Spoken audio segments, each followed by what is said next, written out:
Ever heard the saying, good intentions pave the road to hell? Well, we're about to explore a wild story from down under that perfectly captures that idea.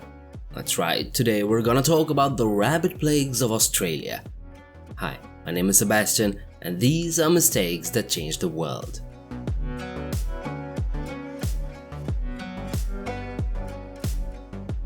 Our story starts in 1788 with a guy named Thomas Austin, a total outdoorsman who loved hunting rabbits back in his native England.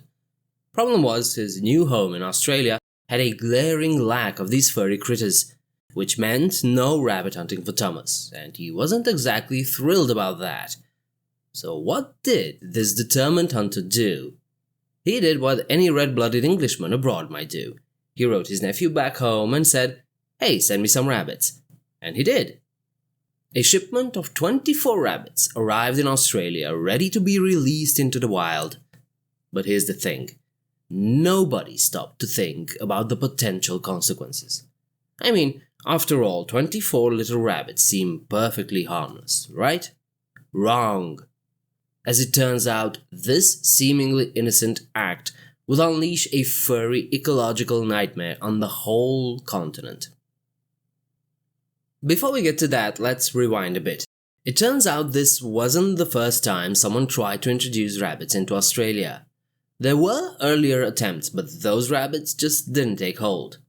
Furthermore, Thomas Austin wasn't the only one with a hankering for some good old-fashioned rabbit hunting. Word of his hair-raising idea spread like wildfire throughout the state of Victoria. Other colonists, probably swayed by Austin's promise of a touch of home and some hunting fun, decided to follow suit. They started importing their own rabbits, eager to recreate a little piece of England in the Australian wilderness. While others definitely played a part, there's no denying that Austin gets the gold medal, or perhaps the rotten tomato, for starting this whole ecological mess. He might not have intended to unleash this furry plague, but that's exactly what happened next. But how bad did this rabbit situation get? Oh, things got crazy really fast. Just 7 years after those first 24 rabbits hopped off the boat, a mind-blowing number, 14,253 rabbits were shot on Austin's property alone. Try to imagine that. Thousands of rabbits hopping around what was once a perfectly functional ecosystem. The rabbit population exploded faster than anyone could have imagined. In just 20 years, those 24 critters created a population of almost 1 billion rabbits. Hunters would brag about bagging a whopping 1,200 rabbits in just a few hours. That's a record that would make even the most seasoned English hunter blush. In fact, this explosion in rabbit numbers is where the saying, "breed like rabbits," actually originated. Well, the problem with all this was that Australia's native plants and animals had never encountered anything like this furry invasion, and they were no match for the rabbits' relentless munching and breeding. These animals were chowing down on everything in sight and multiplying like, well, rabbits. So why did these rabbits take over Australia when they weren't such a big deal back in England? That's a question Thomas Austin and the other colonists were probably asking themselves too. Here's the answer. Australia's climate was like an all-you-can-eat buffet for these rabbits. Unlike the harsh winters they faced in England, Australia's mild weather meant they could breed year-round. That means no more seasonal slowdowns. Plus, all that land being cleared for farms created a massive open field of, well, food. The perfect habitat for a rabbit population explosion. It was like a luxury bunny condo complex as far as these little guys were concerned. Essentially, Australia had accidentally created a rabbit paradise, and the rabbits were some very happy tenants. As for the rest of the ecosystem, things got pretty ugly. Rabbits, being prolific herbivores, devoured native plants at an alarming rate. This not only impacted the food sources of native herbivores, but also led to land degradation. Without a plant cover, soil became exposed to erosion from wind and rain. The rabbits' relentless grazing also significantly reduced the abundance of certain native plants. This depletion of food sources and habitat negatively affected native herbivores like kangaroos and wallabies. Many small ground-dwelling animals also lost their homes due to the rabbits' burrowing activity. And, of course, rabbits did not discriminate between native plants and crops. Their vast numbers caused significant damage to farms and agricultural fields. Yeah, this was by no means a simple nuisance, nor a matter of jokes. In a situation so ridiculous but also dire, Australians went really quick from, yay, bunny hunting to, oh no, what have we done? By the 1850s, rabbits had gone from a novelty to a full-blown existential threat. There's a case in 1850 that perfectly illustrates the gravity of the situation. That year, a man who dared to poach rabbits on a certain John Robertson's property got fined £10 for doing so. Ironically, just a few years later, that same property owner's son was throwing fistful of money at the problem, £5,000 to be exact, desperately trying to control the rabbit population. But their efforts were like trying to plug a hole in a sinking ship with a band-aid. The rabbit damage was already done. Instead of bringing a touch of home, these rabbits had become a national nightmare. They were eating everything in sight, leaving a trail of devastation in their wake. Australia's delicate ecosystem was under attack, and the colonists were scrambling to find a solution. Of course, the rabbit invasion wasn't confined to just one property, region, or state. In less than 50 years, these furry freeloaders had spread like wildfire, hopping their way across borders, reaching New South Wales, Queensland, Western Australia, and even the Northern Territory. This vast area of rabbit domination was later nicknamed the Grey Blanket, a fitting image for the ecological disaster unfolding.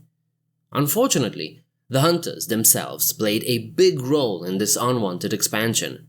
See, rabbits are social creatures, more like mini horses than your average mouse. They tend to stick together in groups, and young males only venture out if things get really bad, like facing starvation or a population explosion. And the hunters didn't realize that their constant hunting actually encouraged the rabbits to move on. The threat of being someone's dinner pushed these bunnies to seek greener pastures, or should I say browner fields, in less dangerous territories. So the more the colonists tried to control the rabbit population, the more the rabbits spread, turning this ecological problem into a continental crisis. Oh, and it gets worse. It turns out hunters weren't just accidentally helping the rabbits spread, they were actually giving them a helping hand. Some hunters, eager for a guaranteed good time, actually transported rabbits from special breeding farms to their own properties. Think of it like stocking a fish pond but with bunnies. Of course, farmers weren't exactly thrilled about this. These rabbits weren't interested in being sporting targets, they were interested in chowing down on crops. The farmers complained, but the hunters, well, they just didn't care. They felt like the farmers were ruining their good time with their pesky concerns about, not having their entire livelihood destroyed by a rabbit apocalypse. So you can see how this whole thing spiraled out of control. The English gentleman's love of hunting, combined with a complete lack of understanding of the Australian ecosystem, turned a, let's say, well-meaning attempt to bring a touch of home into a full-blown ecological disaster. And the rabbits spread like wildfire thanks in part to the very people who were trying to control them. By the time anyone realized the gravity of the situation, it was much too late. The grey blanket had descended upon Australia, and it was here to stay. I know it's hard to imagine these animals as anything else but cute, but once their population exploded out of control, their true sides became obvious. As small and cute as they are, rabbits are actually voracious crop-destroying pests. In this regard, they're not very different from locusts, munching their way through fields and leaving a path of devastation in their wake. This not only meant less food for the farmers, but it also meant there was less food for all the native animals. The rabbits were basically stealing dinner from everyone. And to make matters worse, these rabbits were escape artists extraordinaire. Fences? No problem. They'd burrow under them, hop over them, and even pile on top of each other to create a living rabbit ladder for their buddies to climb over. Some rabbits could even climb trees up to 5 meters high. Trying to control these guys was like trying to hold back the ocean with a bucket. Nearly impossible. So, this is why many farmers hired professional rabbit hunters, like a Wild West posse for bunnies. These guys were supposed to be the ultimate pest control solution. But there was, once again, yet another problem. These hunters had a bit of a conflict of interest. If they actually wiped out all the rabbits, they'd be out of a job. So, some of these so-called rabbit wranglers weren't exactly playing by the rules. We're talking sneaky tactics like releasing rabbits onto farmlands, letting pregnant rabbits go free, and even letting young rabbits grow up to become even more prolific. The government tried to intervene by offering subsidies to farmers who hired hunters and by passing laws to regulate rabbit control methods. Unfortunately, but not unexpectedly, it didn't work. The rabbit problem was just too big, and the plague continued past the 19th century into the 20th. Then in 1957, a glimmer of hope appeared. A disease called myxomatosis was introduced by humans and started ripping through the rabbit population. This was intended kind of like an apocalypse for the rabbits, but hopefully a contained one.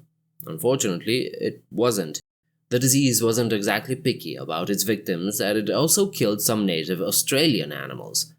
So while myxomatosis did put a dent in the rabbit population, reducing it by up to 95%, it also caused yet more unintended ecological damage. And it turned out to only be a temporary solution. Today, myxomatosis is still around, but guess what? By now, most Australian rabbits have become immune. It's like an evolutionary arms race, and the rabbits are still winning, for now. Despite all the efforts, the hunters, the fences, the diseases, the rabbits continue to thrive. It seems like they'd become a permanent furry fixture in the Australian landscape. As for the rest of the world, what can this whole rabbit fiasco teach us?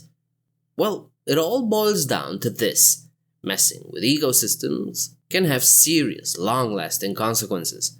For over 200 years now, Australia has been battling this foe that caused a massive environmental damage and wasted countless hours of labor. It's a cautionary tale of good intentions gone wrong, a reminder that even a seemingly harmless creature can become a destructive force when introduced to a new environment. The fight against the rabbits isn't over yet, and population explosions still occur to this very day. While some progress has been made with traditional methods like hunting and fencing, the cost of this massive blunder has been enormous, and all because a few hunters wanted a taste of home. What other examples of invasive species can you think of? Let me know in the comments downstairs. Be sure to subscribe for more wild stories about the ways humans have accidentally, or not so accidentally, messed up the planet. Don't forget that I do have a Patreon page if you feel like you want to help this channel out. I'd like to thank my long-standing patrons Dan and Lawrence Neal for their continued support. In the meantime, I do hope to see you next time. Bye.